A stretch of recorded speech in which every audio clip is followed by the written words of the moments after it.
ये Pakistan penal code का chapter number 60 ए है और इसमें हमने प्रीवियस लेक्चर में फोर्स, क्रिमिनल फोर्स और असाल्ट के कंसेप्ट को कवर किया था। सो ये आप देख सकते हैं, ये बात करता है अब क्रिमिनल फोर्स एंड असाल्ट। 349 ये बताता है कि फोर्स क्या होती हैं और फिर उसके बाद जो सेक्शन नंबर 350 है वो ये बताती हैं कि यही जो फोर्स है वो कब क्रिमिनल फोर्स बन जाता है। और फिर उसके बाद हमने जो असाल्ट का कंसेप्ट है उसको भी देखा था। सो आज के लेक्चर में हम जो असाल्ट और क्रिमिनल फोर्स है उसकी जो पनिशमेंट है उसको हम देखेंगे, यानी जो सेक्शन नंबर 352 है। ओके, सो आज का जो हमारा लेक्चर है उसमें हम दो सेक्शंस को कवर करेंगे, section number 352 and section number 358। यानी आज का जो हमारा लेक्चर है वो कोई नई जो इंडिपेंडेंट ऑफेंस है वो क्रिएट नहीं करता, बल्कि जो प्रीवियस लेक्चर में हमने दो कंसेप्ट्स को देखा था, क्रिमिनल फोर्स और असाल्ट, उनकी पनिशमेंट को डिटरमिन करता है। यानी क्वेश्चन ये है कि अगर असाल्ट या जो क्रिमिनल फोर्स है वो प्रूफ हो जाए तो जो ऑफेंडर है उसको सज़ा मिलेगी या नहीं, और अगर मिलेगी तो कितनी। तो इसका जो आंसर है वो हमें सेक्शन नंबर 352 दे के है। लेकिन इस सेक्शन को समझने के लिए सिर्फ इसका जो टेक्स्ट है वो पढ़ना काफ़ी नहीं है। पहले जो चीज़ ज़रूरी है वो इसकी फ़िलॉसफी है को समझना है, और इसकी जो फ़िलॉसफी है उसको हम एक एग्जांपल से समझते हैं। आप सोचें, दो डिफरेंट सिचुएशंस हैं। जो पहली सिचुएशन है उसमें एक शख्स है ए, वो सिर्फ इस बात पर बी को थप्पड़ मारता है कि उसने पार्किंग में गाड़ी जो है वो आगे लगा दी है। यानी एग्जांपल कोई भी हो सकती है, लेकिन सिचुएशन ये है कि मामूली सी सिचुएशन भी किसी को थप्पड़ मार देता है। अब जो किसी को स्लेप करना है यानी थप्पड़ मारना है वो क्या है, वो क्रिमिनल फोर्स है, क्रिमिनल फोर्स है, ठीक है। अब जो दूसरी सिचुएशन है उसकी एग्जांपल हम इस तरह ले सकते हैं कि ए अगर यानी ए आता है अपने घर और वो देखता है कि उसकी जो बच्ची है, बेटी है वी, यानी या कोई बेटा बच्चा है उसके ऊपर कोई फ़ौरन हमला कर देता है। और ए जो है वो गुस्से में यानी शॉक में आकर वो क्या करता है, जो अटैकर है उसको क्या करता है, उसको धकेल देता है, अटैकर को उसको धकेल देता है। अब यहाँ पे उसने क्या किया है, यहाँ पे भी उसने क्रिमिनल फोर्स जो है वो यूज़ की। यानी दोनों सिचुएशंस में उन्होंने फिज़िकल फ़ोर्स यूज़ की। लेकिन क्या दोनों जो सिचुएशन हैं वो मोरली और लीगली एक जैसे हैं? सो ज़्यादातर लोग इसका आंसर यही देते हैं कि नहीं। सो दोनों सिचुएशंस का जो डिफरेंस है इसको क्रिमिनल लॉ रिकॉग्नाइज़ करता है। सो इस वजह से जो लॉ है वो ये कहता है कि हर असाल्ट और हर क्रिमिनल फोर्स एक जैसी ब्लेम वर्दीनेस यानी मोरल गिल्ट नहीं रखती। कभी कभी इंसान पूरे होशो हवास में जुर्म करता है, और कभी कभी इंसान जो है वो किसी अचानक और शदीद प्रोवोकेशन की वजह से उसका जो सेल्फ कंट्रोल है वो टेम्पररी डिस्टर्ब हो जाता है। सो इसलिए जो लॉ मेकर्स हैं यानी जो लेजिस्लेचर हैं उसने सेक्शन नंबर जो 352 है और 358 हैं, ये दोनों बनाए हैं, क्योंकि ये दोनों जो सेक्शंस हैं ये इन्हीं सिचुएशंस को डील करते हैं, लेकिन उनकी पनिशमेंट बताते हैं। क्योंकि जो मेन कंसेप्ट हैं असाल्ट और क्रिमिनल फोर्स उसको हम प्रीवियस लेक्चर में ऑलरेडी कवर कर चुके हैं। तो अब हम देखते हैं सेक्शन नंबर 352 को।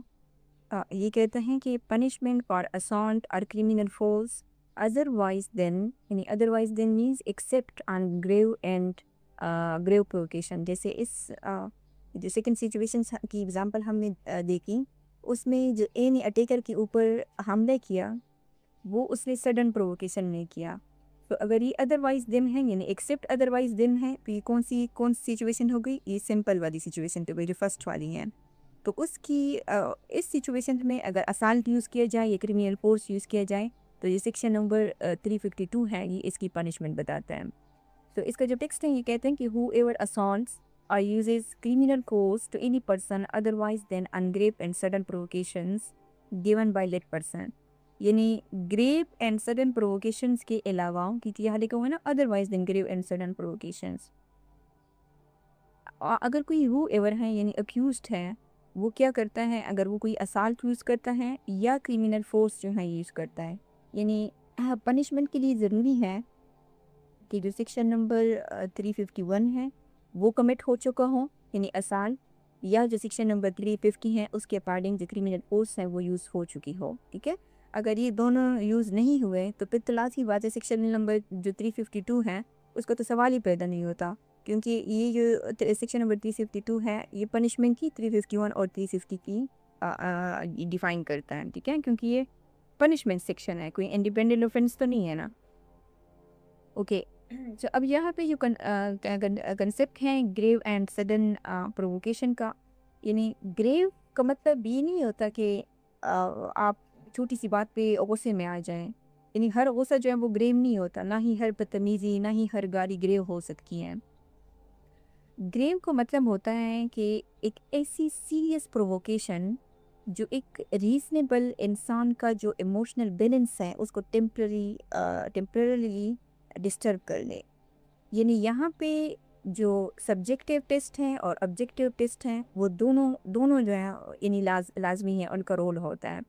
सिर्फ अक्यूज्ड का ये कह देना कि मुझे बहुत गुस्सा आ गया था ये काफ़ी नहीं है, क्योंकि ये तो बहुत आसान है ना कि अगर हम मामूली सी बात पे गुस्से में गुस्सा आ जाएं और किसी को हम नुकसान पहुंचा दें। ठीक है, तो ये कोई रीज़नेबल वो नहीं है, क्योंकि इंसान अपने गुस्से को कंट्रोल करता है, बट समटाइम्स ऐसी सिचुएशंस होती हैं कि इंसान इमोशनल जो बैलेंस है उसका वो डिस्टर्ब हो जाता है। ठीक है, और जो सडन है, सडन का तो लाजमी बात है कि आपको पता है कि यानी जो प्रोवोकेशन है वो सिर्फ सीरियस नहीं होनी चाहिए, यानी ग्रेव नहीं होनी चाहिए, वो सडन भी होनी चाहिए।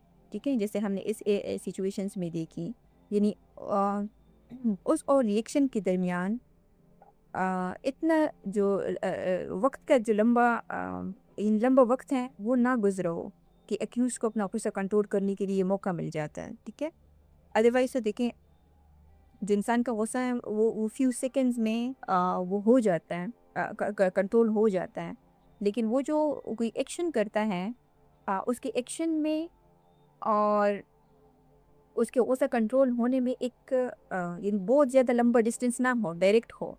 जैसे इस सिचुएशन में ए ने जब देखा कि उसके बच्चे के ऊपर अटैक हो रहा है तो उसने अटैकर के ऊपर डायरेक्ट हमला कर दिया।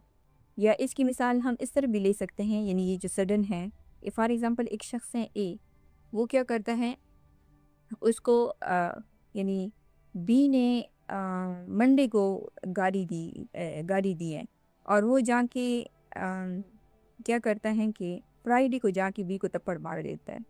तो ये सडन नहीं है, ये क्या है, इसको रिवेंज कहते हैं, और रिवेंज को लॉ कभी ग्रेव एज सडन प्रोवोकेशन नहीं मानता।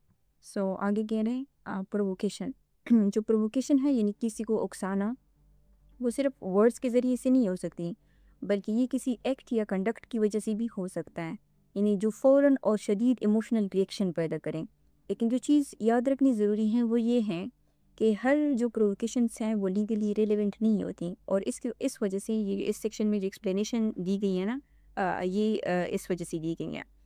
सो बेसिकली जो सेक्शन नंबर 352 है वो ये कहता है कि अगर कोई असॉल्ट या क्रिमिनल फोर्स यूज़ करता है यानी नॉर्मल सिचुएशंस में ग्रेव एंड सडन प्रोवोकेशंस को आप निकाल लें। ठीक है, तो फिर ऐसे शख्स की जो पनिशमेंट होगी वो क्या होगी, वो इम्प्रिजनमेंट होगी। अब ईदर डिस्क्रिप्शन जो इम्प्रिजनमेंट है ये टाइप ऑफ पनिशमेंट है जो सेक्शन नंबर 53 जो है वो हमें बताता है पाकिस्तान पिनल कोड का। और 2 टाइप्स की इम्प्रिजनमेंट होती हैं, सिंपल एंड और रिग्रेस। तो जब ईदर डिस्क्रिप्शन आता है तो इसका मतलब है कि ये कोर्ट की डिस्क्रिप्शन के ऊपर है कि वो चाहे तो सिंपल इम्प्रिजनमेंट दे या चाहे तो वो रिग्रेस इम्प्रिजनमेंट दे, for a term which may extend to 3 months. 3 months तक एक्सटेंड हो सकती हैं। किस सूरत में, अगर कोई किसी के अगेंस्ट असाल्ट यूज़ करे या क्रिमिनल फोर्स यूज़ करे। अब ये जो मे एक्सटेंड है इसका मतलब है कि ओब्लिगेटरी नहीं है, जो कि ये 3 मंथ्स है ना ये मैक्सिमम टाइम लिमिट है। ठीक है जो पनिशमेंट है वो इससे कम हो सकती है, या उसके ऊपर फ़ाइन भी लग सकते हैं, यानी सिर्फ फ़ाइन भी लग सकता है, जो एक्सटेंड हो सकती हैं 1500 रुपीज़ तक, या इम्प्रिजनमेंट और फाइन दोनों उसके ऊपर लग सकती हैं। यानी सिंपल लैंग्वेज में जो सेक्शन नंबर 352 है वो ये कहता है कि अगर असॉल्ट या criminal force without grave and sudden provocation हुई है तो फिर अक्यूज्ड को जो पनिशमेंट है वो आपने देख ली कि उसको 3 महीने की पनिशमेंट दी जा सकती है, फ़ाइन या दोनों इसके ऊपर लग सकता है। सो अब हम इसकी जो एक्सप्लेनेशन है उसको देखते हैं। सो यहाँ पे जो लेजिस्लेचर है उसने 3 कंडीशंस 3 सिचुएशंस बताई हैं जहाँ पे अक्यूज़ जो है वो ग्रेव एंड सडन प्रोवोकेशन का डिफेंस नहीं ले सकता। ये है 1, ये है 2 और ये है 3, ठीक है। सो एक्सप्लेनेशन ये कहते हैं कि grave and sudden provocation will not mitigate the punishment for an offence under this section. Mitigate means यानी पनिशमेंट को कम कर दें, यानी 3 सिचुएशंस ऐसी हैं जहाँ अगर आपके पास ग्रेव एंड सडन प्रोवोकेशन आप कहें भी कि भाई मैं अचानक से गुस्से में आ गया था तो फिर इस सूरत में आपकी जो पनिशमेंट है वो मिटिगेट यानी कम नहीं होगी।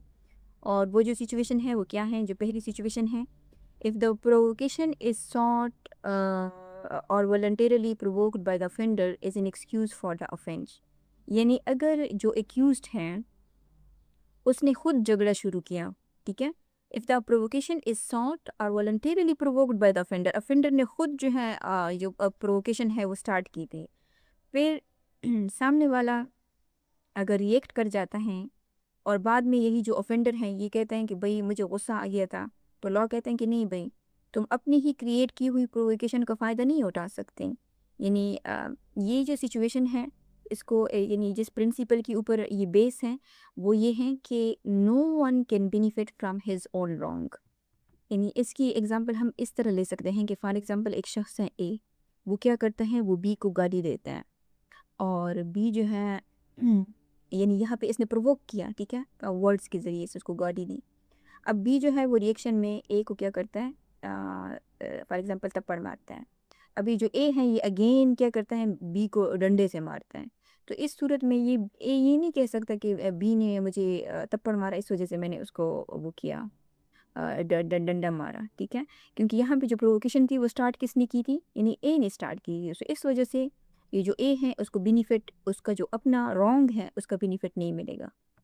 अब जो सेकंड सिचुएशन है वो है if the provocation is given by anything done in the obedience to the law or by a public servant in the lawful exercise of the powers of such public servant. जो दूसरी situations हैं वो ये कह रही हैं कि if या अगर गुस्सा जो है वो किसी ऐसी एक्ट से आया हो जो क्या हो, लॉ के यानी मुताबिक किया जा रहा था, या वो एक्ट जो है किसी पब्लिक कोई पब्लिक सर्वेंट जो है वो अपनी लॉफुल ड्यूटी के दौरान उसने किया हो।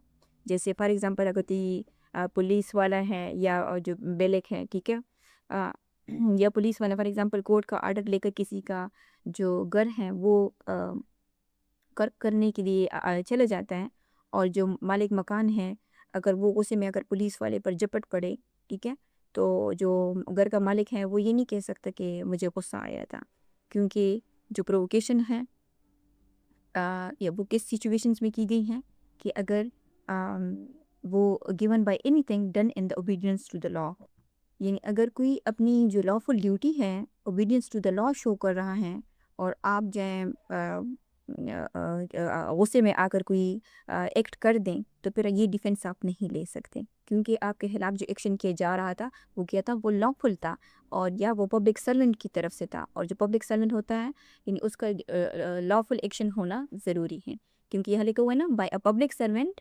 सिर्फ पब्लिक सर्वेंट नहीं, जैसे फॉर एग्जांपल पुलिस वाला है अगर वो अपनी लॉफुल ड्यूटी फुलफिल नहीं कर रहा, वैसे ही बाहर किसी से मिलता है और उसको वो करता है उसके ऊपर यानी अपनी जो लीगल ड्यूटी है उसकी जुरिस्डिक्शन से बाहर वो आपके ऊपर कोई आपको ऑर्डर नहीं दे सकता, वो लॉफुल नहीं होगा, क्योंकि यहाँ लिखा हुआ है कि by public servant in the lawful exercise of the power, ठीक है। यानी वो जो पब्लिक सर्वेंट है वो जिस वक्त आप अपने जो obedience to the law show कर रहा है उसके पास lawful exercise of the power होनी चाहिए, ठीक है।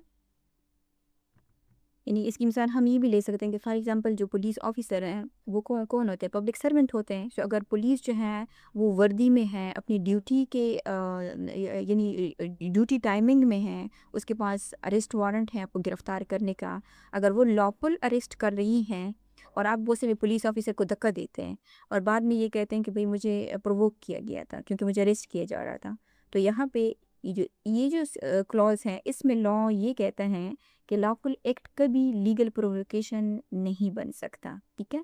अब अगर सेम यही पुलिस ऑफिसर है, वो वर्दी में नहीं है, वो ऑन ड्यूटी नहीं है, वो आपको गिरफ्तार कर रहा है, तो उस वक्त उसके पास lawful exercise of the power जो है वो नहीं है, ठीक है। वो एक दूसरी सिचुएशन बन जाती है। यानी पब्लिक सर्वेंट का जो एक्सरसाइज ऑफ पावर है वो भी लाकन होना ज़रूरी है। और जो थर्ड सिचुएशन है वो है if the provocation is given by anything done in the lawful exercise of the right of private defence. अगर प्रोवोकेशन जो है वो किस सूरत में की गई हो, अ, अगर वो लॉफुल एक्सरसाइज यहाँ पे ज़रूरी है, ठीक है, of the right of self defence, यानी अगर कोई शख्स अपने प्राइवेट डिफेंस का राइट जो है वो लॉफुली एक्सरसाइज कर रहा है, तो फिर इस सूरत में दूसरा बंदा ये डिफेंस नहीं ले सकता कि मुझे प्रोवोक किया गया है। यानी इसकी एग्जांपल हम इस तरह ले सकते हैं कि फॉर एग्जांपल ए है, वो क्या करता है कि वो बी के ऊपर हमला आवर हो जाता है। अब बी के पास अपने सेल्फ डिफेंस का राइट है, ठीक है। अगर वो उसको लॉफुली एक्सरसाइज करता है, यानी उसको धक्का दे देता है, ठीक है, बी अपने सेल्फ डिफेंस में ए को धक्का दे देता है, और फिर वो जो ए है वो क्या है, वो गुस्से में आकर बी को दोबारा से थप्पड़ मार देता है, ठीक है। तो यहाँ पे ए जो है वो ये नहीं कह सकता कि मुझे बी ने प्रोवोक किया, ये उसने मुझे धक्का दिया, क्योंकि बी जो है वो अपना लीगल राइट, जो सेल्फ डिफेंस का राइट है, उसको एक्सरसाइज कर रहा था। सो अब आगे जो है ये कह रहे हैं कि whether the provocation was grave and sudden enough to mitigate the offense is a question of fact।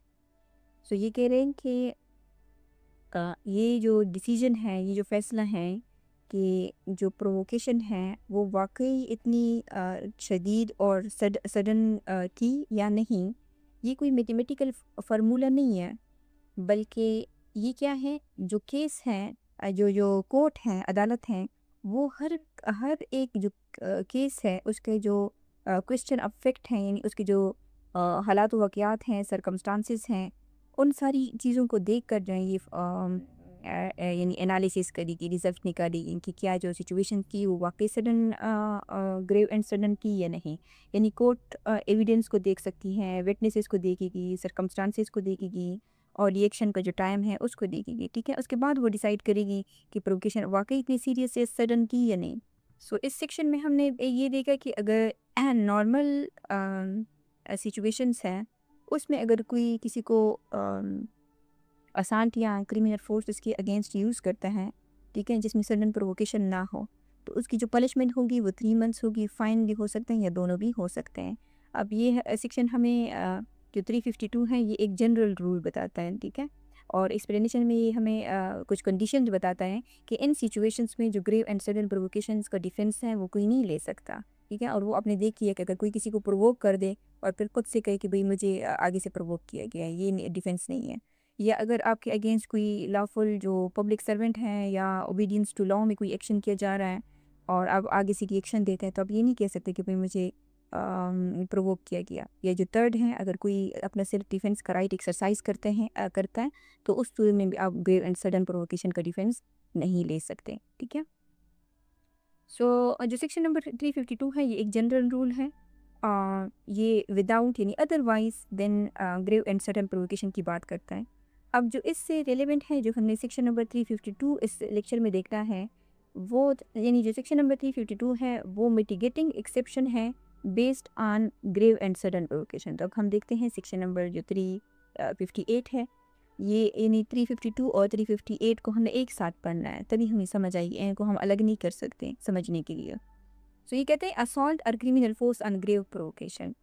352 क्या कहता, पनिशमेंट फॉर असॉल्ट और criminal force otherwise than on grave provocation. और जो 358 है ये कहता है असॉल्ट और criminal force on grave provocation.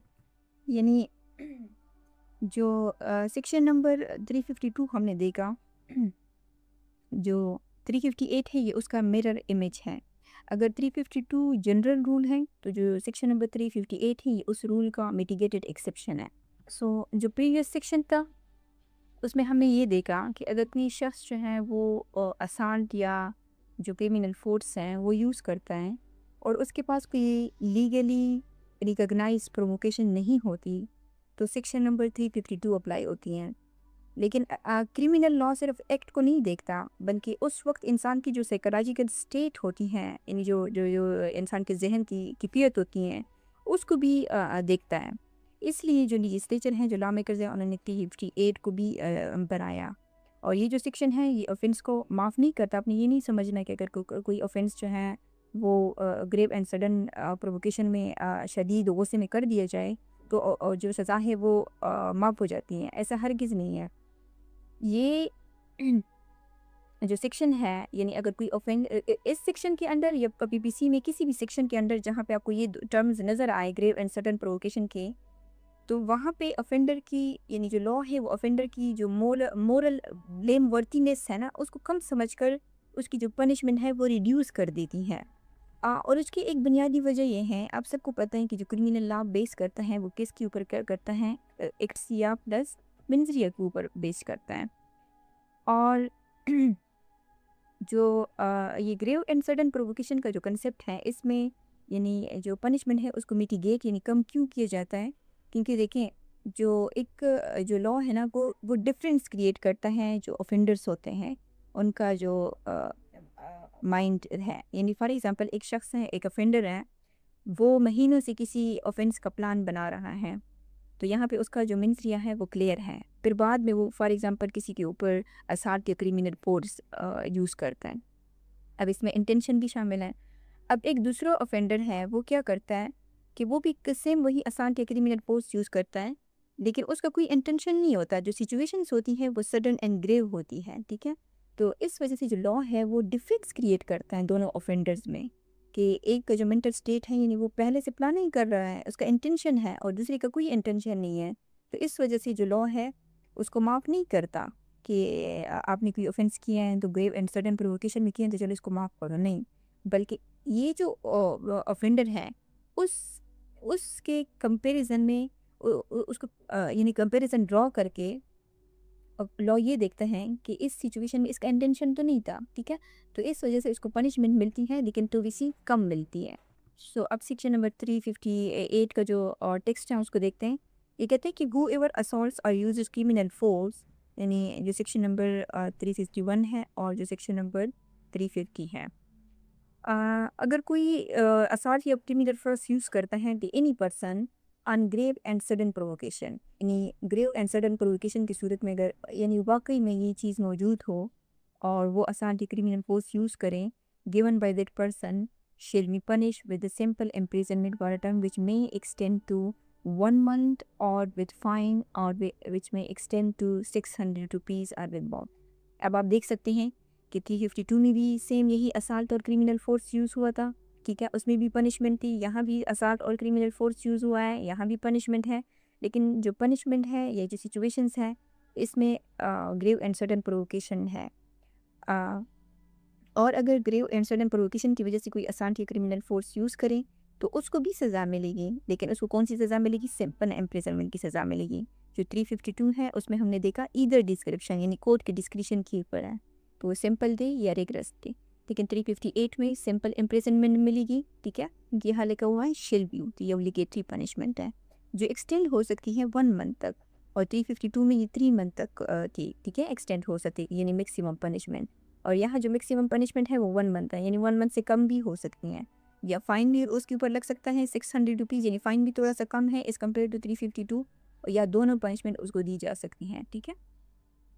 नहीं, इसमें आप देख सकते हैं कि पनिशमेंट रिड्यूस ज़रूर हुई हैं अगर आसान के क्रिमिनल पोस्ट सडन प्रोवोकेशन की वजह से हैं, लेकिन ख़त्म नहीं हुई। लेकिन अगर आप ये समझते हैं कि जो sudden grave and sudden provocation है वो एक डिफेंस है, तो ये बात पूरी तरह ठीक नहीं है, ठीक है।